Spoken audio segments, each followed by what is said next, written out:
A very good evening to you all. Thank you for joining us for the 10 o'clock edition of the UBC News Tonight. With me, Wadulo, Arnold, Mark, your news anchor. Going to be taking you for the next 1 hour, so do sit tight. Let me give you the news in detail. To start off, nearly 2 decades after African troops entered Somalia, Kampala has hosted a fresh push to secure the country's future. President Yoweri Kaguta Museveni says that Africa can sustain the mission even as Western support faces uncertainty. Leaders have also endorsed a roadmap for Somalia's security transition, as these details share with us. It started in 2007 when Uganda became the first country to deploy troops to Somalia under the African Union mission. Nearly 2 decades later, leaders of troop contributing countries gathered in Kampala to decide the future of the mission, now operating as AWSOM. President Yoweri Museveni says Uganda's involvement was driven by principle, not proximity. Uganda does not have a border with Somalia. When therefore we decided to involve ourselves in Somalia, it was out of principle and strategy. Museveni warned against extremist ideologies that seek to impose beliefs on societies. He says Africa's strength lies in respecting diversity. The Muslims talk of haram, haram, haram, haram, haram, haram. I told Bashir of Sudan that my list of haram is much longer than his. Because for him he was only talking about pigs, but according to the Ugandans in the savannah, we have got a longer list of haram which I don't want to go into. I told you the meeting in the closed session. But we accept one another. Whatever you are, you don't impose yourself on me, nor do I impose myself on you. With concerns of a possible withdrawal of Western support, Museveni said Africa has the capacity to continue the Somalia mission. This is not a problem. If they want to pull out, they pull out. Because all the problems we have solved here, we never did them with anybody's support. We were working with our brothers. When we got rid of Idi Amin, who supported us? It was Tanzania and Mozambique only, and us. On the issue of Sudan, who was involved? We can manage. That's what we agreed in the closed session, that Somalia is not going to be abandoned because of some other people outside. And we have the capacity. Whether the others pull out or not, we shall manage. The summit communique was presented by Permanent Secretary in the Ministry of Foreign Affairs, Vincent Bajire. It outlined measures to strengthen Somalia's security forces, improve intelligence capabilities, and secure sustainable financing for AWSOM. Continue providing uninterrupted support to the mission for a period of 18 to 24 months to enable the implementation of agreed milestones. The leaders also called for a coordinated and phased transition to allow Somali forces to gradually assume greater security responsibilities. To increase air assets, capabilities, and intelligence surveillance and reconnaissance as force multipliers. Urged the Somali National Armed Forces to have seamless training and develop an integrated doctrine. However, Somalia's President Hassan Sheikh Mohamud raised concern over sections of the communique touching on Somalia's internal political matters. And with your guidance and your support and your advice, we will do that homework by our own and not in this communique. That is not local politics of Somalia, must not be internationalized, regionalized, or this communique is going to the African Union, to the United Nations, to everywhere.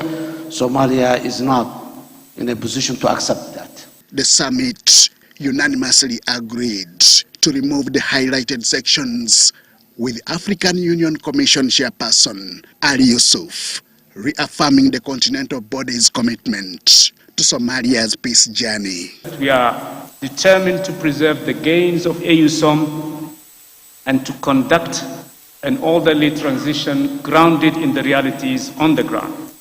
And the third message is that we intend to pursue a close dialogue with all our partners in order to secure support that is predictable, sustainable, and consistent with the priorities defined by Africans themselves. Somalia's stability remains an African responsibility, with the continent determined to protect the gains made and defeat terrorism. Henry Okrut, UBC. President Yoweri Kaguta Museveni has congratulated His Majesty Kabaka Ronald Muwenda Mutebi II upon reaching the 33rd anniversary of his coronation and commended him for the development that he has championed amongst his subjects. This was in his message delivered by the Prime Minister Robina Nabanja during the Thanksgiving service marking the Kabaka's 33rd coronation held at Watoto Church in Boyogerere.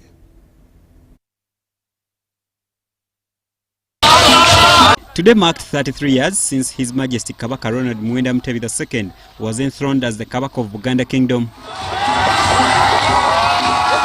This year, Watoto Ministries have organized the celebrations and Thanksgiving at the Boyogerere branch. The Kabaka's subjects stand up in large numbers. The Thanksgiving service was led by the head of Watoto Church in Uganda, Pastor Julius Rotlonyo. He expressed gratitude to His Majesty for allowing them to organize this year's celebrations and prayed that God grants the Kabaka a long life as he continues to reign over Uganda. Of being requested to host such a special day, I reached out and said, would you please, we would have loved you to be here, because everything you dreamed about for Watoto Church, not to be a church that is isolated from community, but a church that cares about the community. It is happening. And I said we have this unique opportunity to host a Thanksgiving service. President Museveni, in his message read by Prime Minister Robina Nabanja, commended the Kabaka for providing good leadership and inspiring his subjects to actively participate in development. Museveni also encouraged other traditional leaders to emulate Buganda Kingdom. We have seen cultural preservation move hand in hand with socio-economic progress. Your Majesty's leadership has been central to mobilizing our people for critical development initiatives. Museveni reaffirmed the government's commitment to good relationship with all traditional institutions and ready to dialogue if any matter arises. The government of Uganda reaffirms its commitment to constructive dialogue, mutual respect, and shared progress. We pledge to continue working together to build a prosperous, united, and secure nation.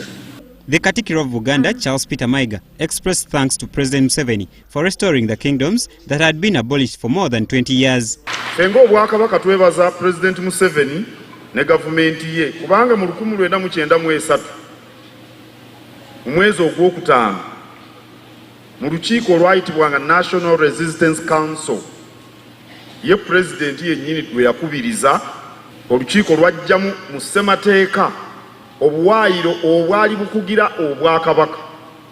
Tetusobola kukyerabira n'ebintu bingi bye baali batunyazeeko ne babizza tetusobola kwerabira, naye ng'erinnya lya Ssaabaminisita bwe ligamba tetukoowa kubanja birala. The Nabagereka Sylvia Najinda, princes and princesses, religious leaders from different faiths, ministers from central government, members of parliament and other invited guests attended the prayers.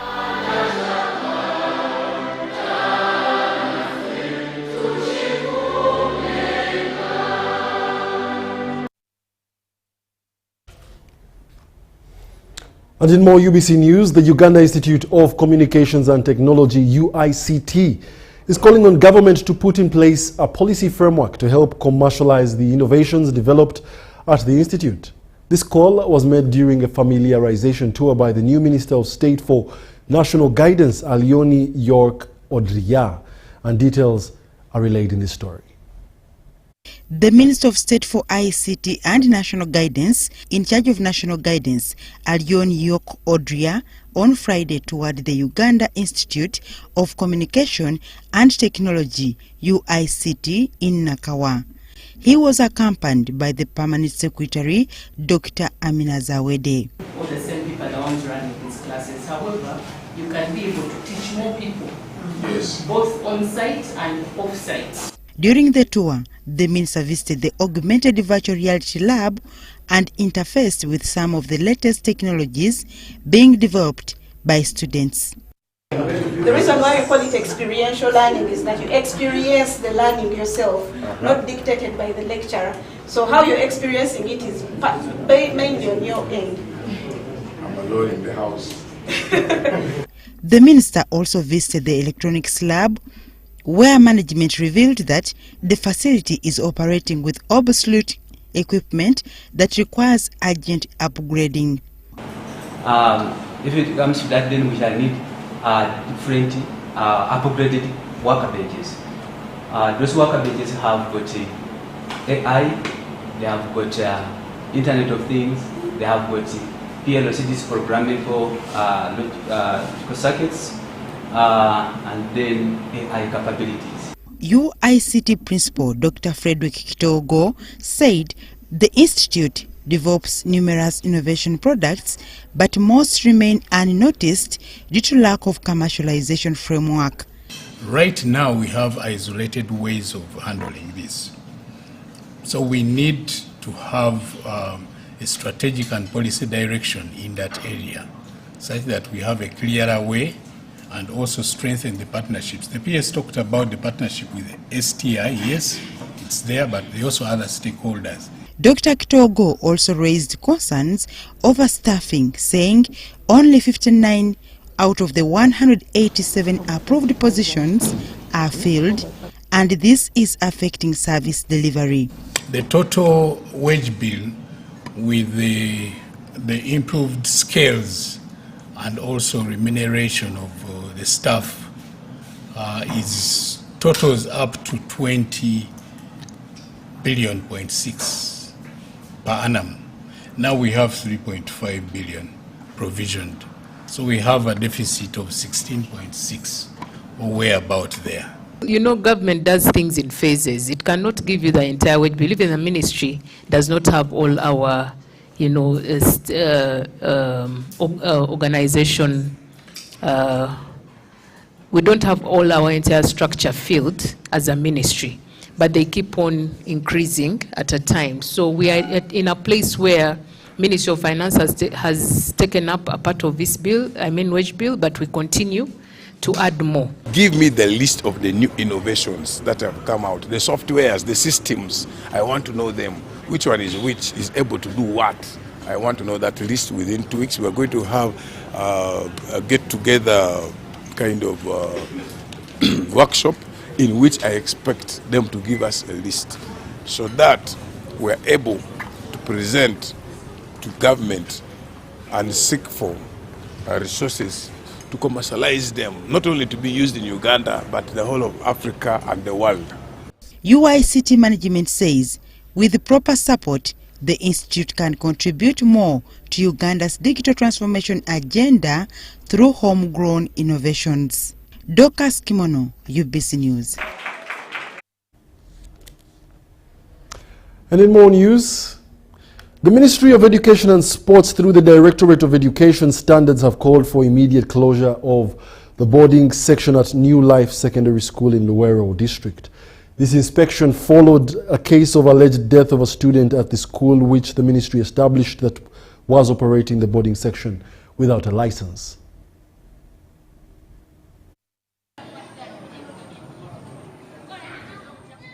The inspection of New Life Secondary School in Luwero District was to ascertain the qualification of all teachers, the quality of services in the boarding section, and the license status of the school. we have concluded as a ministry that the school will not exist in that term. Am I clear? So, for this term, we are even supposed to tell you to go to bed. So as the term ends, you go back with all your things because there is nobody. There's no what? There's nobody at all.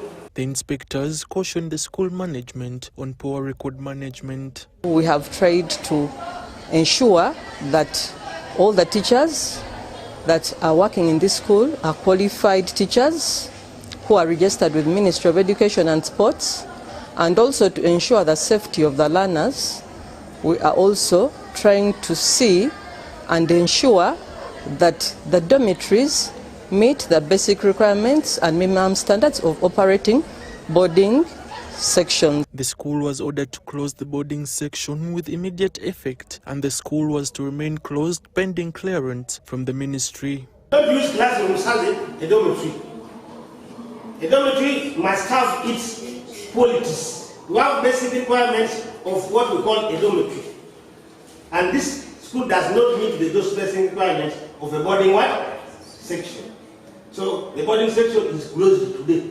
The directorate issued a warning to the school leadership to work on the necessary school rehabilitation programs needed for the smooth governance of the school. What they need to do is to make sure that the school is adhering to the basic requirements and minimum standards that have been issued out to them. There is a list that there is a checklist that ministry issued out for operation of boarding schools. What they need to do is to go and make sure that they are meeting all those standards. I believe we have a qualified staff, and possibly by the time they come to verify, we will be in position to give them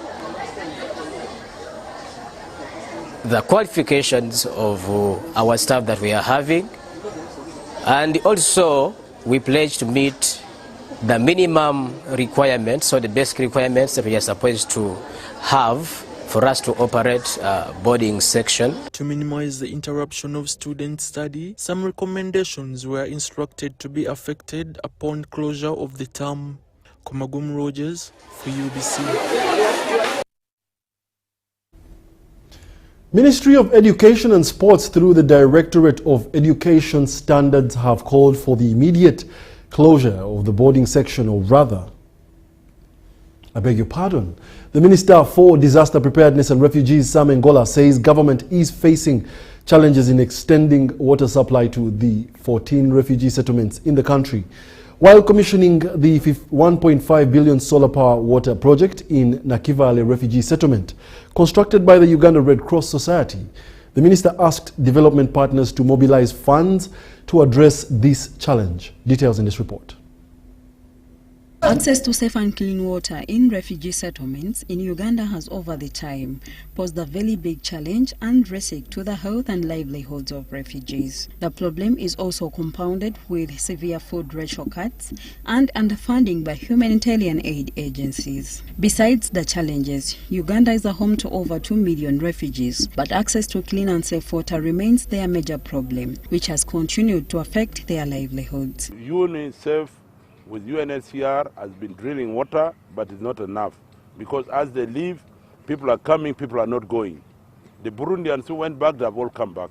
According to the Minister for Disaster Preparedness and Refugees, Sam Ngola, government is aware of this challenge, but it's unable to address it due to international refugee protocols. Government has given them land, they don't have the capacity.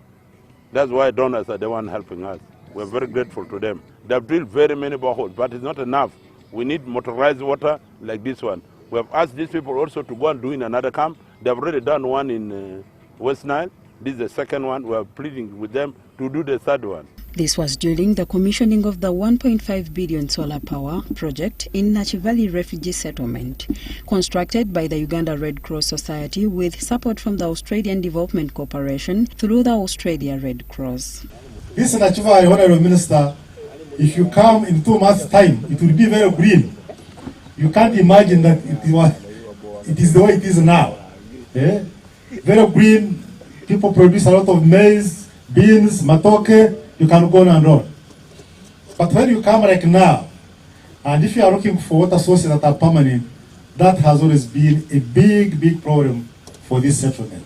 Nachivali is a home to over 280,000 refugees, but this water project is designed to serve half this population. Nachivali is Uganda's refugee reception center, but water crisis remains its major challenge, which also poses risk to livelihoods and community health. It has always been a permanent challenge. And today, as someone who knows that history, I'm excited. Excited that even besides this project, the government has set up a more permanent system that pumps the water from Kagera to Mbarara, which is going to help the people of this settlement. Every refugee household contributes money towards this water. We are moving away from handouts to development nexus. So all refugees and the host community members who access this water at household level pay a fee of 1,000 shillings per month. This project that draws water from Lake Nachivali, however, faces several challenges of environmental degradation and seasonal dislocation of the lake. Mini Nalusiba, reporting for UBC TV. The Kampala Capital City Authority, KCCA, has handed over the rehabilitation of Makerere College School to the UPDF Engineering Brigade. This project will remove and safely dispose of asbestos roofing from the schools or buildings before replacing them with modern roofing to eliminate health risks associated with asbestos. Let's take a look.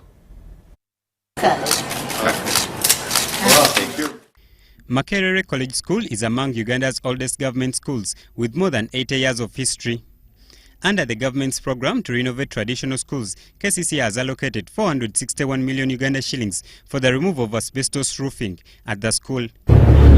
Senior 3 and the biology laboratory block. We are covering Senior 4 and the chemistry laboratory block. We have a staff house, it is L-shaped, we will see as we do the site tour. Then we also have the upper boys dormitory block. The UPDF Engineering Brigade has officially taken over the project, which involves the safe removal and disposal of asbestos before replacing roofs with 26-gauge iron sheets. We also want to communicate that the Ministry of Defense and Veteran Affairs received the funds that are going to enable this operation to succeed. We've already put our teams together, started the mobilization even earlier before this handover date. Contractors have been urged to observe environmental, social and governance principles throughout the project, while safeguarding the health of learners and ensuring minimal disruption to the school environment. The health of our workers, the staff, the teachers, members of the general public, including the learners that walk through the corridors of this school.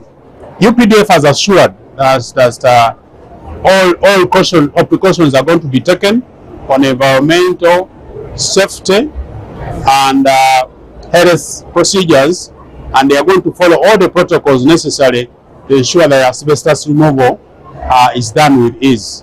KCCA has cited limited funding despite the growing infrastructure needs within the city's education sector. 2 billion. Over the years we have been challenged because we have 23 public secondary schools and we have 79 public primary schools that we are responsible directly for. And with the funding that we receive, we have been challenged because we are aware through our inspections and monitoring that many of these public schools require improvement of their infrastructure. The 461 million Uganda shillings project is expected to be completed within 12 months. KCCA has expressed confidence in the UPDF Engineering Brigade, citing its successful delivery of previous government projects. To be known by works and only good works, as the school's motto goes. Let's also hope the UPDF does some good work there. And in more news, the Imbalu Circumcision Organizing Committee has confirmed that all is set for the 2026 circumcision lodge slated for 1st August 2026. This year's Bamasawa cultural event is organized by the Bugisu district chairpersons according to the steering committee headed by Hosea Kigai, the Manafwa district chairperson. Let's take a look. Mwenyekiti wa eneo la Abamutoto Arnold Wadulo amesema vijana watakaotahiriwa wako tayari.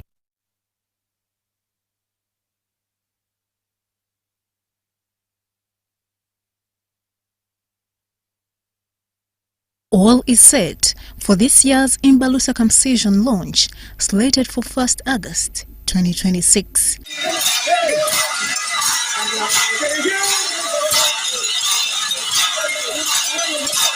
The candidates for circumcision are also in good health, according to Arnold Wadulo, who is the host chairperson of Bumototo, where the Imbalu launch is conducted from. The candidates we have already declared them to take circumcision, which circumcision is going to take place on 1st, which is tomorrow. Today is the day that we communicate officially to these candidates and encouraging them that what you are going to go through is what we have all gone through as Bamasawa. Wadulo also revealed that the boys are being prepared through the cultural norms. We normally bring them together in advising them and encouraging them. It's always important for a younger boy, one, to respect the adults. We also encourage them to go back to school after circumcision. This year's budget for the activity was projected at Ugandan shillings 1.2 billion, which, according to the organizing committee, has not yet been released. As of now, of yesterday, we had all together mobilized money to the tune of around 56 million. And these monies we mobilized from business people, institutions operating around the Bugisu sub-region. Bugisu Parliamentary Caucus has also given a financial boost worth 25 million Ugandan shillings that was handed over to the organizing committee. Bugisu Parliamentary Caucus, Honorable Wakoli Matemu, Babu Hanyara kumobilizinga iranga lipesa lyabele mugenda khalibiti la twelani minister ni line minister ministry yo kubona kulitabula kumanya kulitiri tata kulitiri nanga zama utabulitiri ne kwikhala kutandika kutsele mara. The Imbalu circumcision is a Bamasawa cultural event conducted to usher boys into adulthood.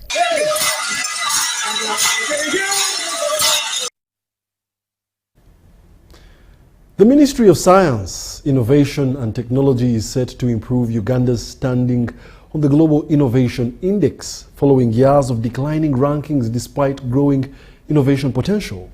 Stakeholders from the government, academia, private sector and innovation ecosystems have gathered at the second Global Innovation Index Symposium to identify gaps and strengthen the country's innovation performance. More details in this report. Innovation Index has, over the past decade, become a key benchmark for measuring innovation and economic progress across the world. Uganda's performance has fluctuated over the last 14 years. The country achieved its highest ranking of 89th in 2013, but dropped to its lowest position of 124th in 2025, reflecting a persistent decline since 2016 despite the country's growing innovation potential. Unlike the previous cycles where our output efficiency exceeded our input levels, we face a conversion deficit. Our priority must shift from simply what we feed into the innovation pipeline to what we effectively yield from it. The second Global Innovation Index Symposium brought together representatives from ministries, departments and agencies, innovators, academia and the private sector to discuss ways of improving Uganda's performance on the global ranking. There's innovators that are informal. So what are we going to do for those ones? We need to have support centers for intellectual property. Dr. James Kisale, head of the Global Innovation Index Task Force Secretariat, says much of Uganda's poor ranking is attributed to its missing or outdated data rather than a lack of innovation in the country. Our proposal, Honorable, is that the National GII Improvement Framework should be presented to Cabinet to secure a high-level political commitment and for Uganda's GII ranking to be adopted as a measurable NDP4 performance target. The Minister for Science, Technology and Innovation, Jonad Asimwe, noted that Uganda continues to perform better in innovation inputs than innovation outputs. There are those ones also who don't want to go into commercialization stage. Team research, team kufera ku research. Me, I don't leave my research. Even when he's soon getting the product, then he puts another parameter. Uganda's position on the Global Innovation Index is important because it informs policy decisions, guides investment strategies, and boosts investor confidence in the country's innovation ecosystem.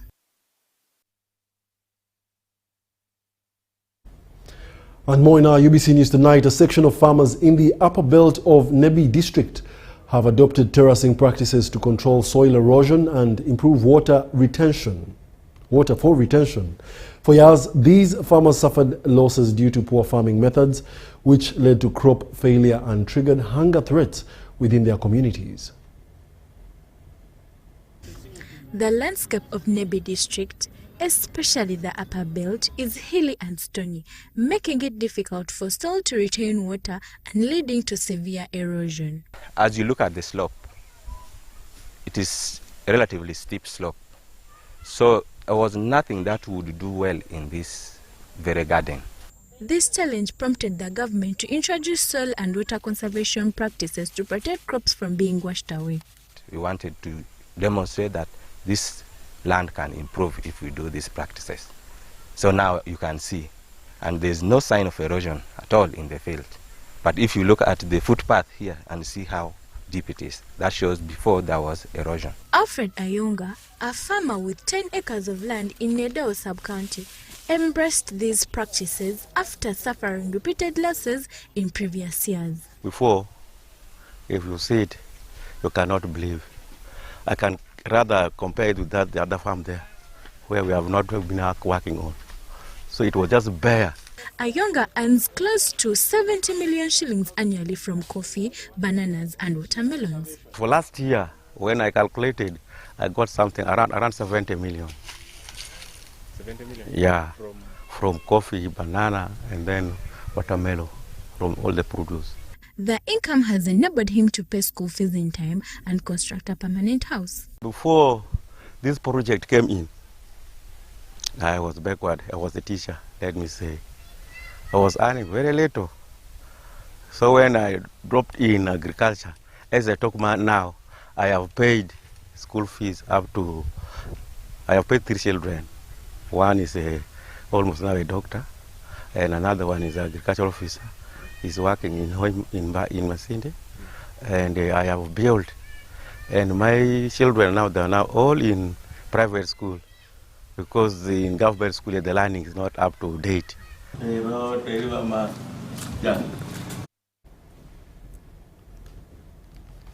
Uganda's 2025 National Report on Countering Trafficking in Persons shows that 1,272 victims were identified, with women and children remaining the most affected. Female children accounted for 479 victims, the largest affected group, and the findings were revealed during the national commemoration of the World Day Against Trafficking in Persons.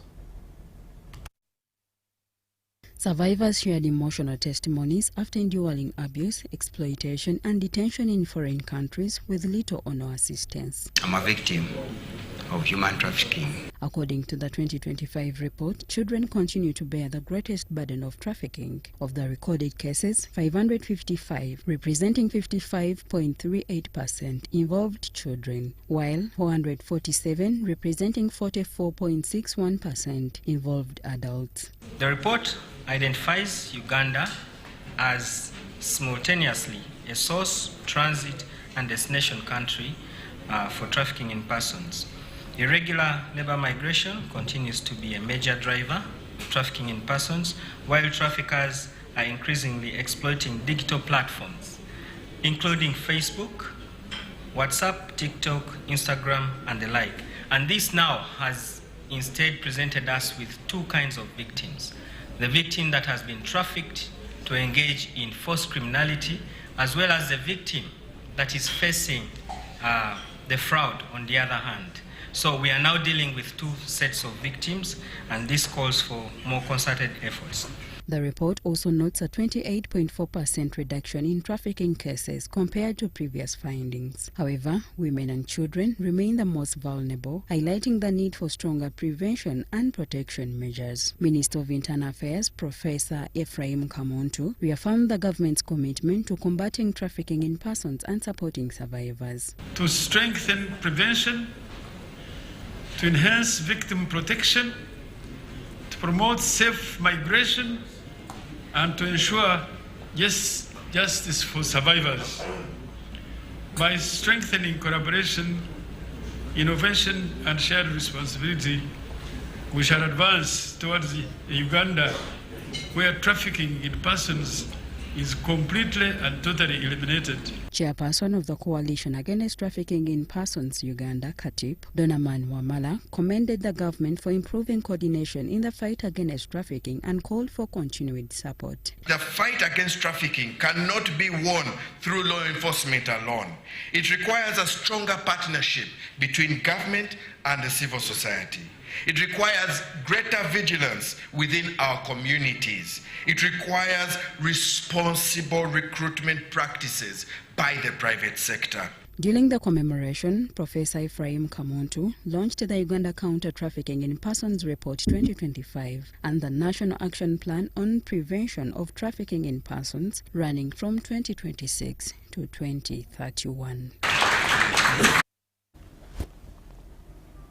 A family land dispute in Jinja district has taken a dramatic turn after the widow and children of the late Samuel Kabi accused some of their relatives of harassment, unlawful eviction and attempts to seize family property. The matter was brought before the office of the Senior Presidential Assistant on Special Duties, Fiona Barungi, and one suspect was arrested for allegedly disrupting the mediation proceedings. Let's take a look at more details in the story.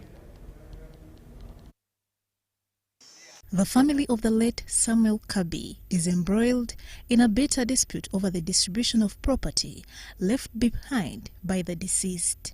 The properties include land, rental houses and residential homes located at Wakalenge village in Mafubira, Jinja district. The widow Namugoya Teopista Kabi, together with some of her children, petitioned the office of the Senior Presidential Assistant on Special Duties, Fiona Barungi, alleging that several family members had turned against them in a bid to take control of the estate.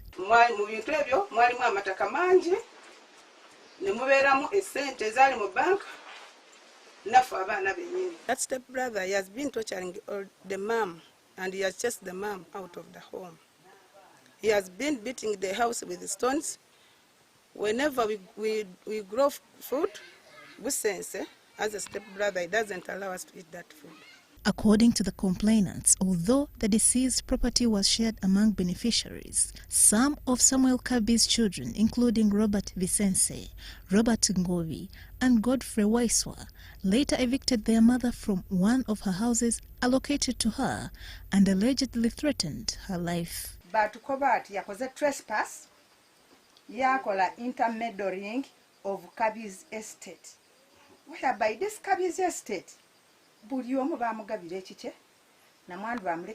since I sold all the land, we are here suffering, we are starving. And since has taken my sister in jail because of the land, and that land we were in court We won that case. Dad, business failed us to repair dad. Business send all the drug abusers to come and disturb us on the grave. The family further alleged that parts of the estate, including land earmarked for future developments, have been sold without the consent of other beneficiaries. They also accused Godfrey Waiswa of taking over the ancestral home and family graveyard left by their late father.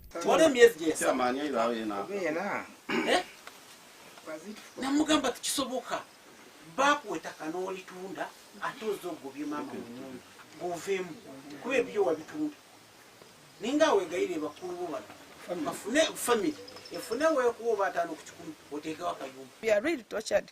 We don't have a home. He has sold all the graveyard. He has sold all the land that was given to the old woman, Namgaya Topilista. And even our children are failing to go back to school because of the expenses that you are spending in court. The mediation meeting was attended by the Deputy Resident District Commissioner, police officers, local leaders, and individuals alleged to have purchased part of the disputed land.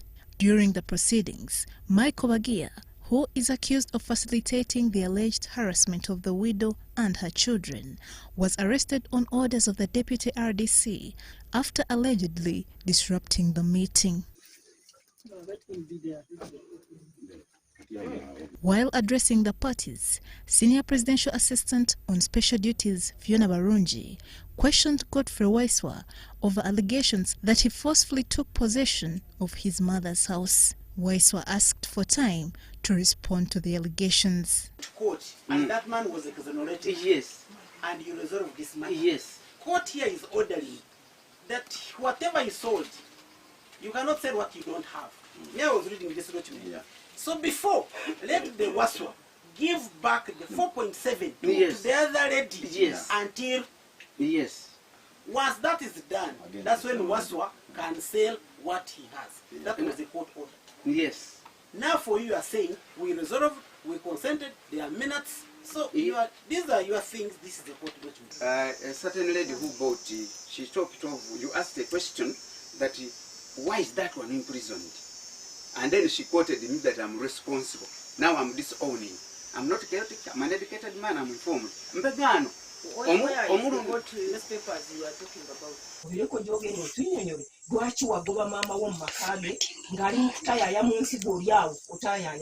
Barungi directed the Deputy RDC to coordinate further investigations and enforce a court order restoring the widow's house and the disputed land to her. She also warned individuals who had purchased portions of the contested estate that they risked losing their investments because the court had already ruled in favor of the widow. Whoever thinks baguze wano mwaguze mpewo. You cannot buy someone's matrimonial home. You cannot. That is echotetagisa na kubanga nasoma mateeka. Kuzimba wamwazika abantu bamwe ebigunde ebyo naye ate muli nabazibu birabikira ddala, they are too much, they are scaring. Cayenne Faith and Jamil Sekaja for ABC. Quite touching over there. Government has been urged to strengthen partnerships with non-governmental organizations working to improve the lives of vulnerable children and communities. This call was made during the launch of the public awareness campaign by Help Africa Uganda. Nearly 2 decades, Hope Africa Uganda has been providing hope to vulnerable children from Kampala's Katanga slum and other disadvantaged areas across the country. Supporting over 400 children, Hope Africa equips children and young people with vocational skills, entrepreneurship training and educational support. We have rescued more than 300 children so far. It might not sound a lot, but for the 300 children, it's everything. So what started with, for me as a vision 17 years ago when I met the first street boy, who's by the way today a psychologist, Mr. Vanda Yahaya, is today reality. to sustain its programs and reach more vulnerable children. Hope Africa has launched a nationwide awareness campaign aimed at showcasing its work and mobilizing support from the public. We will love to associate with them, to partner with them, to show them what we do and they can copy. And also we will love to learn about, share the experience of how to get more awareness, get more funds, get more sponsors. If there's foundation out there who supports NGOs like us, we will welcome them. Kubanga abaana tubongeramu skills. Skilling yoyo ali very important. Kuba omwana ne wamaze okusoma ng'akyenoonya at least alina ekirala kisobola okukola ekiva mu bwongo bwabwe. So for example, program tulina eza skilling naye ate ziri level ya wansi twagala okuzongeramu zisobole okuyamba abaana baffe. The organization is now appealing to government, corporate organizations and well-wishers to recognize the contribution NGOs make in community development by providing greater support to initiatives that uplift vulnerable children. Kuba omulanga eri abantu abalaba essaawa zino okubanga bajja ne bagamba communities zaffe kubanga okulaba nti n'abaana mu Uganda basoma ate ne babanga basobola okwerabirira mu future.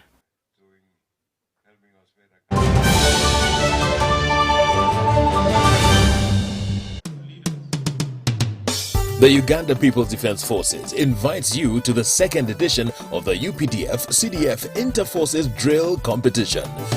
Join us on Tuesday, 25th August 2026 at the Kololo Ceremonial Grounds for an electrifying showcase of precision drill, synchronized formations, discipline and military excellence. Under the theme Precision, Discipline and Cohesion, Pillars of National Resilience and Transformation. Witness UPDF formations battle for the coveted Inter-Forces Drill Championship. Who will take the crown? Will it be the Land Forces, Air Force, Special Forces Command, Field Artillery, Motorized Infantry, Marines Brigade, Directorate of Women Affairs, Military Police, or one of the 1st to 5th divisions? The event will be presided over by the Chief of Defense Forces, General Muhoozi Kainerugaba. For more information, call 0392 947 455.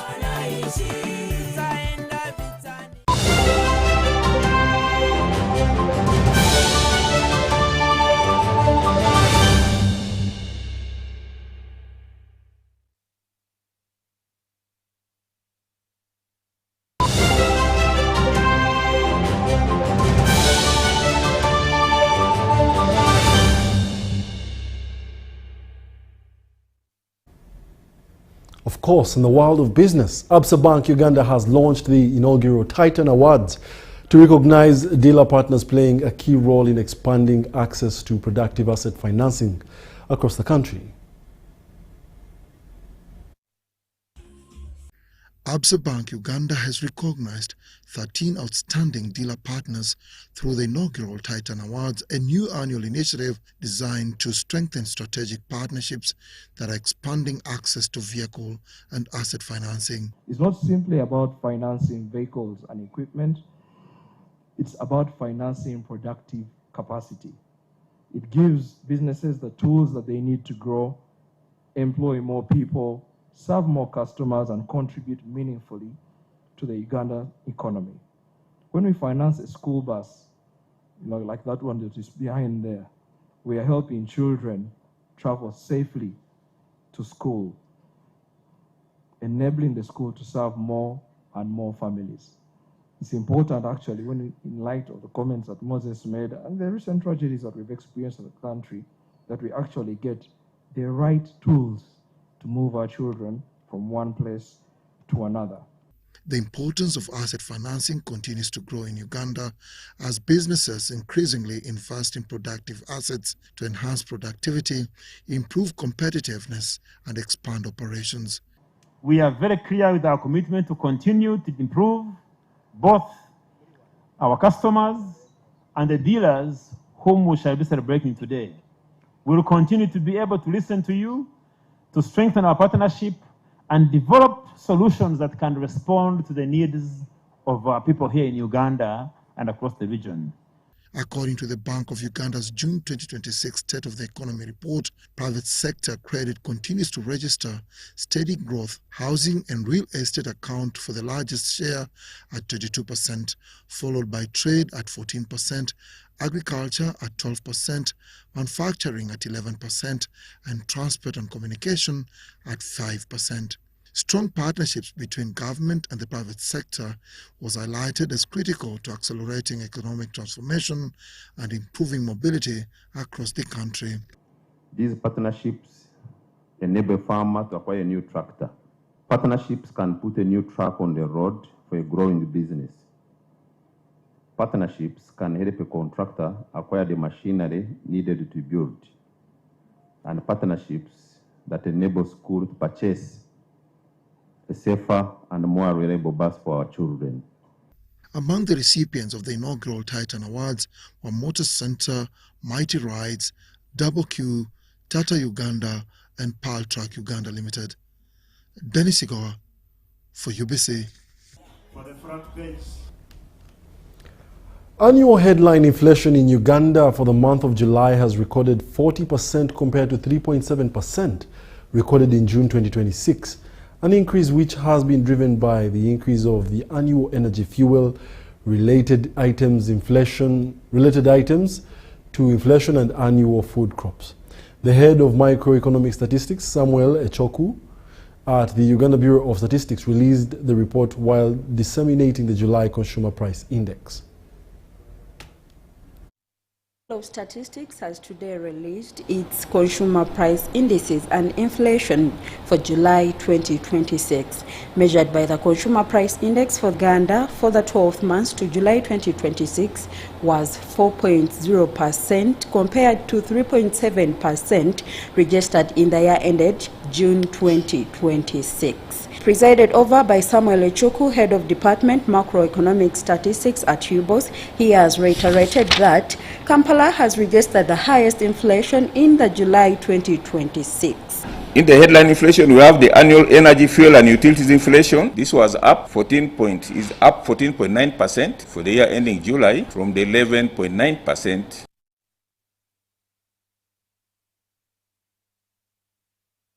Prices, which are up 29.0% compared to 26.3% in June. Diesel prices 39.0% for the year ending July compared to 37.3% for June. Water prices 17.8% for July compared to 0.7% for the year ending June. And lastly, electricity price changes now at 2.2% for the year ending July compared to 0 for the year ending July.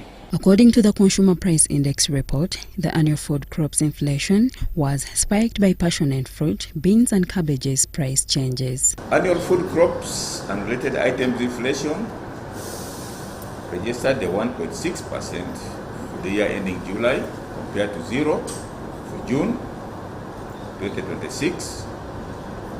And what were the drivers in the food crops and related items inflation? We have the passion fruit prices, which are up 13.6% in July, the year ending July compared to 0.9% for June. Beans price changes at minus 4.2% compared to the decrease of 7.2% for June 2026. Cabbage price changes are 16.9% compared to 3.5% for the year ending June. Bell pepper price changes at 9.8% for the year ending July compared to the decrease of 5.4%. The report also indicates that the annual core inflation remained constant compared to that of June. The drivers of annual core inflation were the annual services inflation. July, for the year ending July 2026, we registered a 4.8% compared to 4.9% for June. Then the annual core goods inflation, July 2026, year ending, it was at 2.3% compared to the 2.2% for the year ending June 2026. Winnie Nalusiba reporting for UBC TV.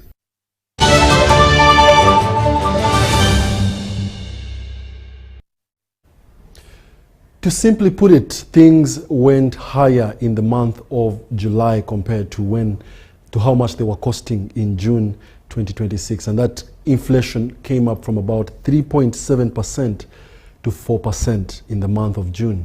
That is simply what they were trying to explain. I know sometimes the percentages can be overwhelming, but that is it, ladies and gentlemen. Thank you for being a lovely audience. My name is Wadulo Arnold Mark, and we've come to the end of our 10 o'clock edition of the UBC News. Tonight, allow me to say a major thank you to you and the team behind the scenes here making all this work happen.